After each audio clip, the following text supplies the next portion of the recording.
بسم الله الرحمن الرحيم الحمد لله وكفى وسلام على عباده الذين اصطفى أما بعد فأعوذ بالله من الشيطان الرجيم بسم الله الرحمن الرحيم يا أيها الرسل كلوا من الطيبات واعملوا صالحا إني بما تعملون عليم صدق اللہ العلی العظیم۔ محترم بزرگوں اور دوستوں اور عزیز ساتھیوں، آج قرآن کریم کی اس آیت مبارکہ کا ایک ترجمہ اور اس کا مختصر خلاصہ آپ حضرات کے سامنے پیش کرنا ہے، جو یقیناً یہ قرآن کریم کی آیت مبارکہ ہماری زندگیوں کو جھنجھوڑنے والی اور ہمارے معاشی نظام کو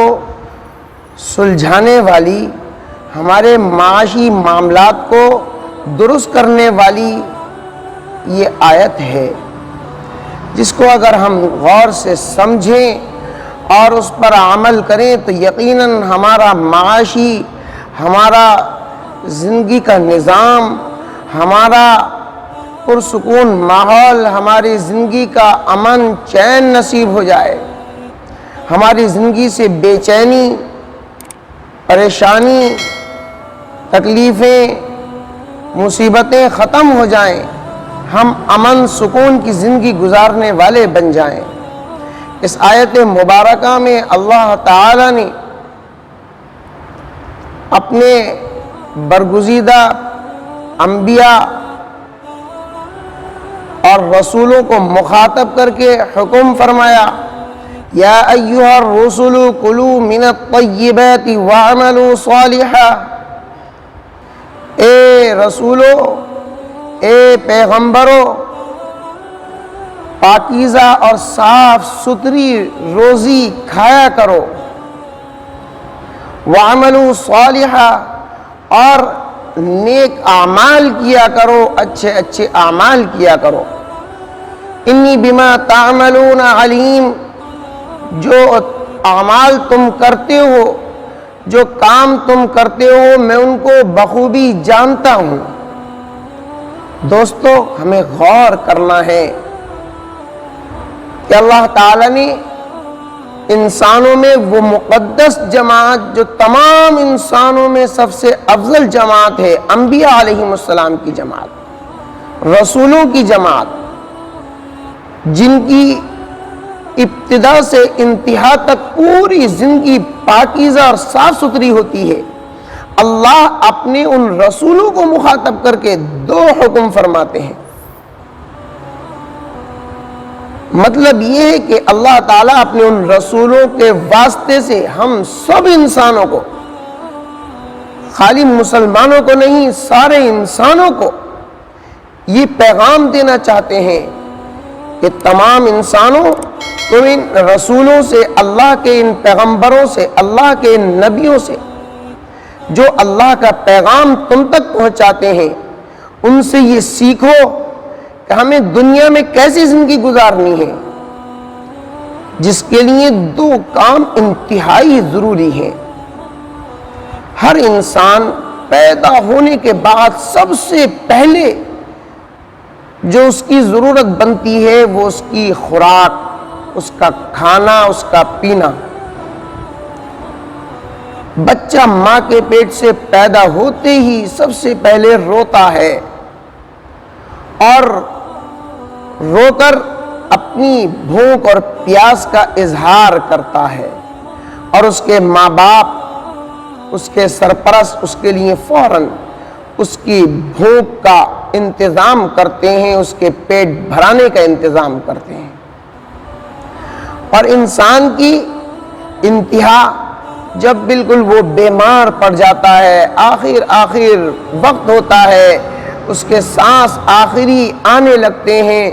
بالکل موت کا وقت قریب ہوتا ہے، تو اس کے رشتہ دار آخر میں بھی اس کو کوشش کرتے ہیں کہ ہم اس کو ایک چمچہ پانی پلا دیں، ایک چمچہ دودھ پلا دیں، 1 چمچہ شہد پلا دیں، یعنی ابتدا بھی کھانے پینے سے اور انتہا بھی کھانے پینے پر اللہ نے اس معاشی نظام کو درست کرنے کے لیے حکم فرمایا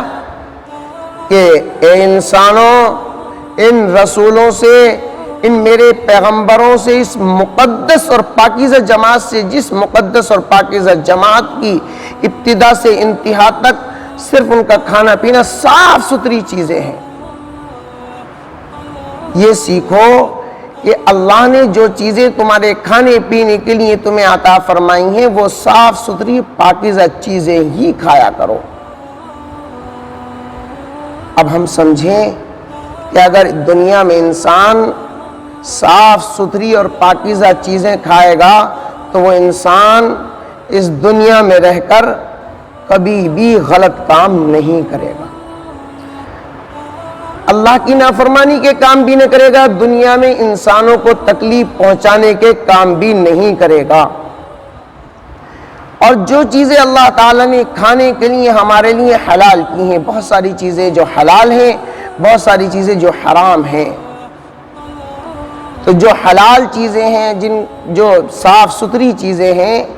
وہ اسلام میں حلال کی گئی ہیں، اور اسلام میں جو چیزیں حلال کی گئی یقیناً وہی صاف ستھری ہیں، وہی پاکیزہ ہیں۔ ان کو کھانے کے بعد انسان کا جسم، انسان کا خون، انسان کا پوست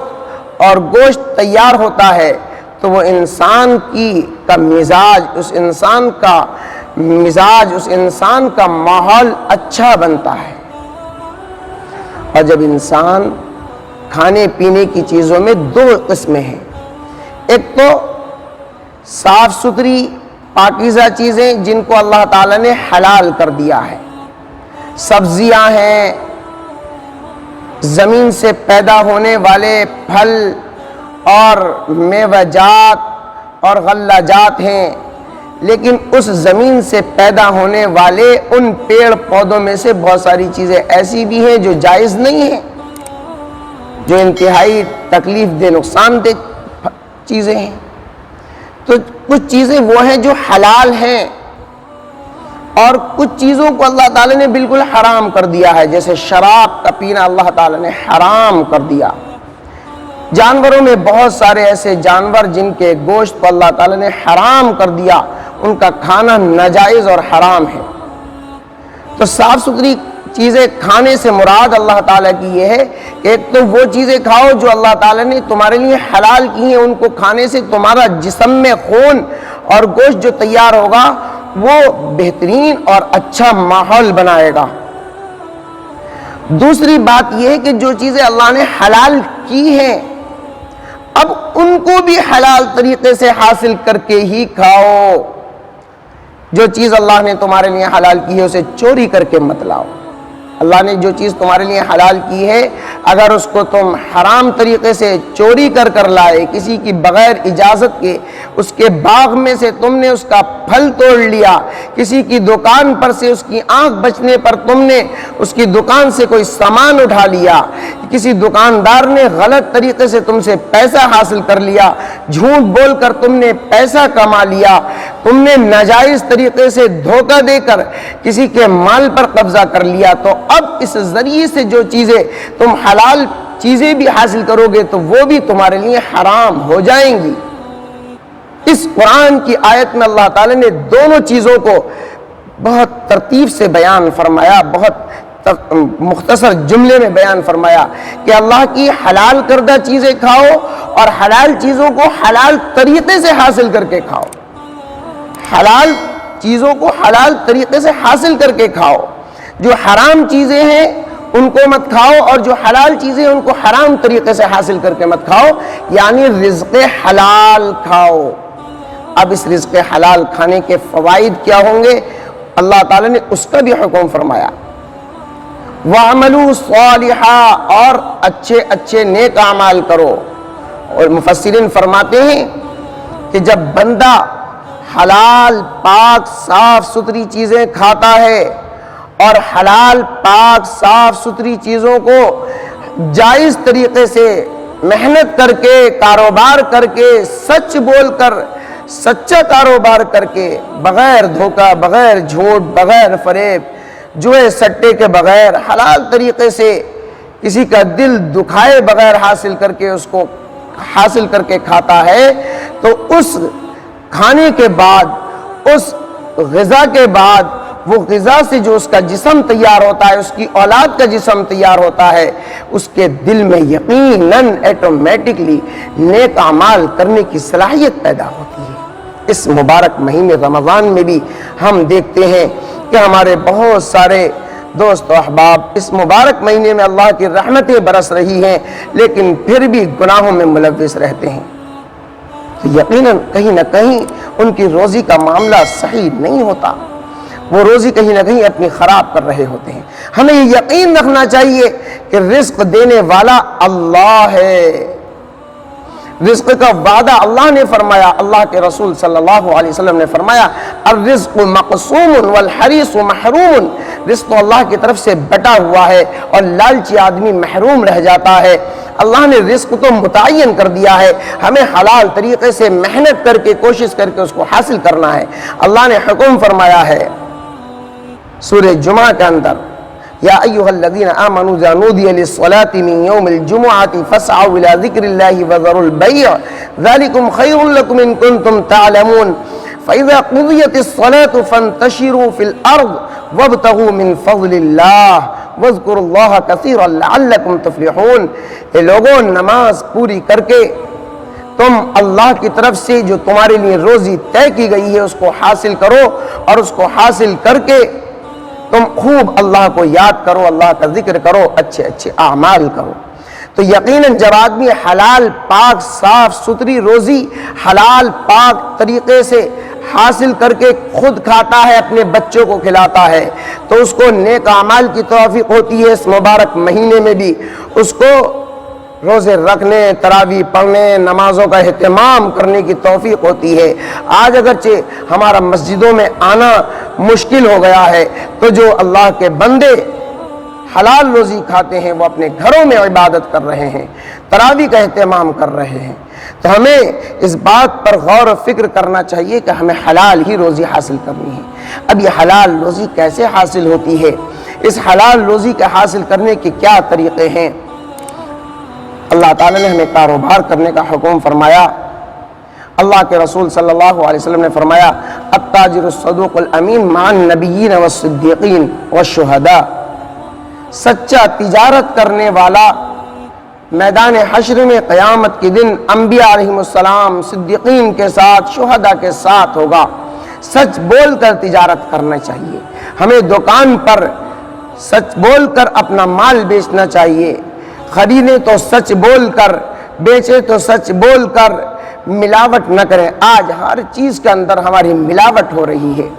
دھوکہ ہمارا شیوا بن گیا ہے۔ ہم سوچتے ہیں کہ ہم دھوکہ نہ دیں تو ہم بھوکے رہ جائیں گے، یہ ہماری بھول ہے، ہماری بے وقوفی ہے۔ اللہ نے ہمیں روزی کا وعدہ کیا ہے، اگر ہم سچائی کے ساتھ حلال مال کو حلال طریقے سے فروخت کریں گے، بغیر جھوٹ کے، سچائی کے ساتھ کاروبار کریں گے، تو اللہ تعالیٰ اس روزی سے ہماری معاشرت کو درست فرمائیں گے، ہمارے دلوں میں آپس میں محبتیں پیدا فرمائیں گے، ہماری آپس کی دشمنیاں ختم ہو جائیں گی، نفرتیں ختم ہو جائیں گی۔ اس حلال روزی کو حاصل کرنے کے لیے ہمیں صبح کو فجر کی نماز کا اہتمام، اللہ کے رسول صلی اللہ علیہ وسلم نے فرمایا جو بندہ صبح کو اٹھتا ہے، فجر کی نماز پڑھتا ہے اور اللہ کے آگے نماز پڑھ کر پھر اپنی روزی تلاش کرتا ہے، اللہ تعالیٰ اس کے لیے روزی کے راستے کھول دیتے ہیں۔ صبح کو سورہ یاسین کا اہتمام کرنا چاہیے، سورہ یاسین پڑھ لینی چاہیے، اور اللہ سے روزی کی مانگ کر، اللہ سے اللہ کا فضل مانگ کر ہمیں روزی تلاش کرنی چاہیے۔ ہمیں اپنے گناہوں سے استغفار کا اہتمام کرنا چاہیے۔ اللہ تعالیٰ نے قرآن کریم میں فرمایا وَمَن يَتَّقِ اللَّهَ يَجْعَل لَّهُ مَخْرَجًا وَيَرْزُقْهُ مِنْ حَيْثُ لَا يَحْتَسِبُ، جو اللہ سے ڈرتا ہے، یعنی گناہوں سے بچتا ہے، مال میں ملاوٹ کرنے سے، دھوکہ دڑی کرنے سے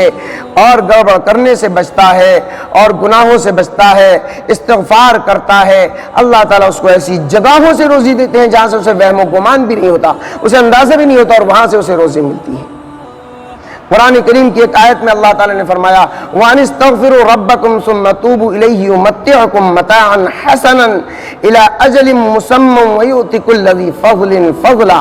اللہ تعالیٰ فرماتے ہیں جو بندے اللہ سے استغفار کرتے ہیں، اللہ کے سامنے روتے ہیں، گڑ گڑاتے ہیں، اللہ سے اپنے گناہوں کی معافی مانگتے ہیں، اللہ تعالیٰ انہیں پاکیزہ صاف ستھری زندگی عطا فرما دیتے ہیں۔ آج ہم بے چین و پریشان ہیں اور ہم اس بے چینی پریشانی کے حل تلاش کرتے ہیں۔ اللہ نے قرآن کریم میں حل بتلا دیے کہ اس کے حل یہ ہے کہ پاکیزہ روزی کھاؤ اور اللہ سے خوب رو رو کر استغفار کیا کرو، اپنے گناہوں کی معافی مانگا کرو۔ اللہ تعالیٰ نے ایک جگہ فرمایا ان تجتنبوا کبائر ما تنہون عنہ نکفر عنکم سیئاتکم وندخلکم مدخلا کریما۔ اگر تم اب گناہوں سے بچو گے، بڑے بڑے گناہوں سے بچو گے، تو اللہ تعالیٰ چھوٹے گناہوں کے تمہارا خود معاف فرما دیں گے اور تمہیں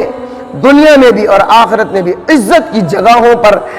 مقام عطا فرمائیں گے۔ تو اس لیے دوستوں ہمیں نیک اعمال کرنے کے لیے شرط ہے پاکیزہ صاف ستھری روزی اور پاکیزہ طریقے سے حلال طریقے سے حاصل کرنا۔ اس روزی کو حلال طریقے سے حاصل کرنے کے لیے ہمیں چاہیے کہ ہم اس کے لیے اللہ کی طرف متوجہ ہوں، جو اللہ کے رسول صلی اللہ علیہ وسلم نے ہمیں طریقے بتلائے ہیں۔ صبح کو فجر کی نماز پڑھیں، قرآن کریم کی تلاوت کریں، جو قرآن یاد ہے اتنا قرآن تلاوت کریں، سورہ یاسین کی تلاوت کریں، جو احادیث میں اللہ کے رسول صلی اللہ علیہ وسلم نے ہمیں دعائیں سکھلائی ہیں ان دعاؤں کا اہتمام کریں، اللہ سے رزق مانگیں اور حلال طریقے سے حاصل کرنے کی کوشش کریں، تو یقیناً ہمیں حلال روزی حاصل ہوگی اور ہمارا گھرانہ، ہمارے بچے، ہمارا پورا معاشرہ بہترین صالح تیار ہوگا، جس میں ہمیں یقیناً ایسا سکون ملے گا کہ اس سکون کے سامنے دنیا کے بادشاہوں کی بادشاہت بھی ہیچ ہو جائے گی۔ ایسا امن و سکون نصیب ہوگا کہ دنیا کا کوئی بادشاہ ایسا امن و سکون حاصل نہیں کر سکتا جو امن و سکون حلال روزی حاصل کر کے کھانے والے کو امن و سکون اور اطمینان نصیب ہوتا ہے۔ اللہ تعالیٰ اپنے فضل و کرم سے ہمیں آخر سانس تک خود بھی اور اپنے بچوں کو حلال روزی حلال طریقے سے حاصل کر کے کھانے اور پینے کی توفیق نصیب فرمائے اور حرام روزی اور شراب نوشی جیسی چیزوں سے اور جوئے سٹے وغیرہ تمام طرح کی چیزوں سے ہماری حفاظت فرمائے۔ وآخر دعوانا الحمدللہ رب العالمین۔